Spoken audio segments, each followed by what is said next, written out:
विद्यार्थियों, आप पढ़ रहे थे त्रयोदशः पाठः, जिसका शीर्षक है क्षितौ राजते भारत स्वर्ण भूमि, और इसके 3 भागों का अध्ययन आपने कर लिया था, जिसके अंतर्गत सामान्य परिचय के साथ साथ 2 श्लोकों का अध्ययन आपने किया। विद्यार्थियों, आज हम पढ़ने वाले हैं तृतीयः श्लोकः। इसको पढ़ने से पूर्व जो पिछले वीडियो में आपको कुछ प्रश्न दिए गए थे, उनके उत्तर आपने लिखे होंगे। आइए एक बार उत्तर की जांच करते हैं और फिर आगे पढ़ते हैं तीसरा श्लोक। देखिए, भावबोधन प्रश्न थे। पहला प्रश्न था, भारत भूमि ही केशाम वर्तते, भारत भूमि किन की भूमि है? ठीक है ना। तो राष्ट्र रक्षा रता नाम, राष्ट्र की रक्षा में जो लगे हुए व्यक्ति हैं उनकी भूमि है। ठीक है, आगे देखिए अगला प्रश्न, इयम धरा केशा महाशक्ति भी पूरिता अस्ति। ठीक है ना, यहां पर कि यह धरा कैसी महाशक्तियों से युक्त है? तो अणुनाम, अणुओं या परमाणुओं की शक्तियों से, महाशक्तियों से युक्त है, ऐसा ही उत्तर लिखा है ना आपने। ठीक है, आइए आगे चलते हैं। अगला प्रश्न, इयम धरा कई अस्त्र युक्ता अस्ति, यह धरा कैसे अस्त्रों से या किन अस्त्रों से युक्त है? तो यहां देखिए, त्रिशूल, अग्नि, नाग, पृथ्वी भी 4 मिसाइलें थी, 4 अस्त्र थे। तो यहां त्रिशूल, अग्नि, नाग, पृथ्वी भी। यहां देखिए पृथ्वी को यहां सम्मिलित करके और बहुवचन में लिखा गया है, क्योंकि ये 4 है, तो 2 से ज्यादा होते ही बहुवचन में आता है, और यहां तृतीया का बहुवचन है, इसलिए हमें उत्तर भी तृतीया बहुवचन में देना पड़ा। ठीक है, समझ में आ गया होगा। तो आइए आगे चलते हैं तीसरे श्लोक की ओर। तीसरा श्लोक है अपना, हमेशा की तरह आपको सस्वर वाचन करना है, तो मेरे साथ साथ सस्वर वाचन कीजिए। इयं वीर भोग्या सदा कर्म सेव्या जगद्वंदनीया च भूसेव गेया सदा पर्वणामुत्सवानां धरेयं क्षितौ राजते भारत स्वर्ण भूमि। ठीक है, यहां देखिए प्रसंग क्या है? प्रसंग है इयं धरा उत्सवानां धरा अस्ति। ठीक है, इति वर्णितम अस्मिन् श्लोके। यह जो भूमि है उत्सवों की भूमि है, भारत भूमि जो है वो उत्सवों की भूमि है, ऐसा यहां पर बताया गया है। ठीक है, समझ में आ गया। आइए अब इसका अर्थ देखते हैं। अर्थ है इयम यानी यह, इयम यानी यह कौन? भारत भूमि। वीर भोग्या, वीरों के द्वारा उपभुक्त है, मतलब वीर यहां पैदा हुए हैं, वीरों ने इस भूमि की सेवा की है। ठीक है ना, और वीरों ने यहां पर अपना बलिदान दिया है। ठीक है ना, इस भूमि के खातिर, तो इसीलिए कहा है वीर भोग्या, वीरों के द्वारा उपभुक्त है।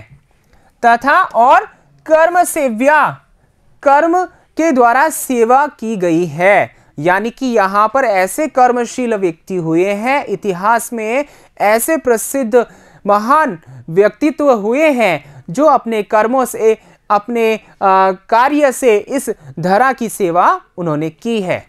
ठीक है ना, तो यहां पर अनेक वीरों से युक्त और अनेक कर्म करने वाले व्यक्तियों के द्वारा यह सेवनीय धरा है, सेवा करने योग्य धरा है।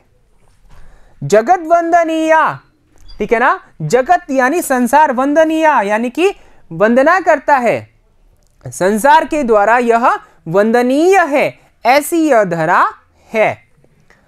भूहु यानी कि यह धरा देवगेया, देवताओं के द्वारा मतलब प्रशंसा की गई है, इस धरा की स्तुति की गई है, पूजा की गई है इस धरा की, क्योंकि यहाँ पर अनेक संस्कृतियों के लोग रहते हैं, और अनेक संस्कृतियों के लोग रहने के साथ साथ भाईचारे से यहाँ पर रहते हैं, और ऐसा भाईचारा अन्य किसी देश में, अन्य किसी देश की धरा पर नहीं मिलता है।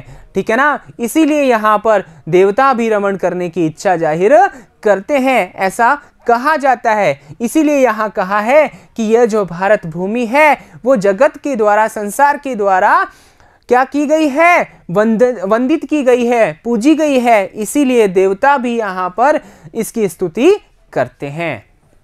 सदा पर्वणाम उत्सवानाम धरेयम, हमेशा यहाँ पर कोई ना कोई उत्सव, कोई ना कोई त्योहार आता जाता रहता है, इसीलिए भारत को पर्वों का, उत्सवों का देश कहा जाता है। तो यहाँ पर सदा पर्वणाम उत्सवानाम धरियम, हमेशा आने जाने वाले पर्व और उत्सवों से युक्त यह धरा है।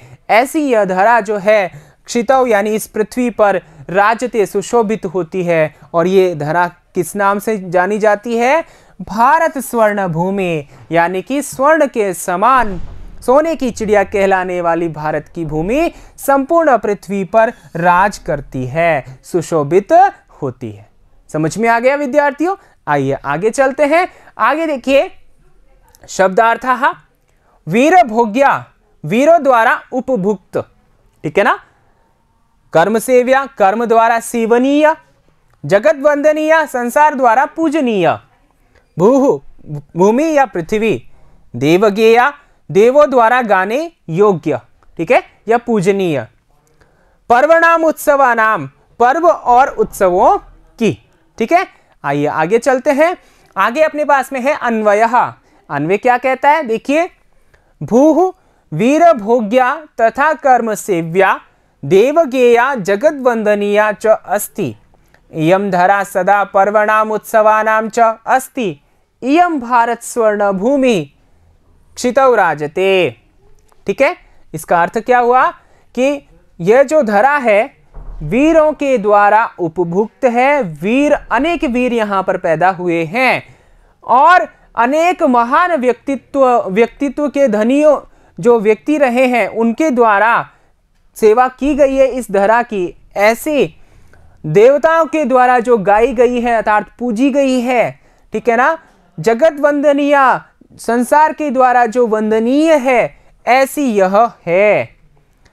यह धरा हमेशा पर्व और उत्सवों से युक्त है, अर्थात रहती है, यहां कोई ना कोई पर्व आता जाता रहता है।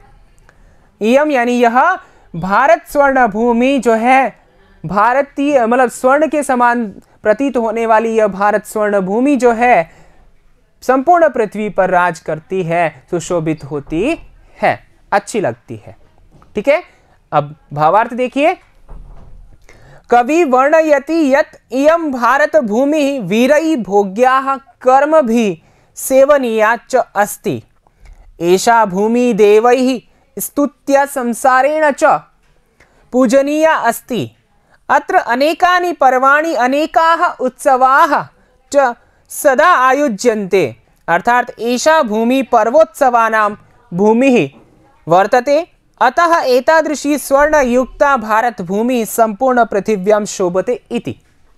अर्थात इसका अर्थ क्या हुआ? देखिए, कवि वर्णन करते हैं कि यह भारत भूमि वीरों के द्वारा भोग की गई है, कर्मों से सेवा की गई है।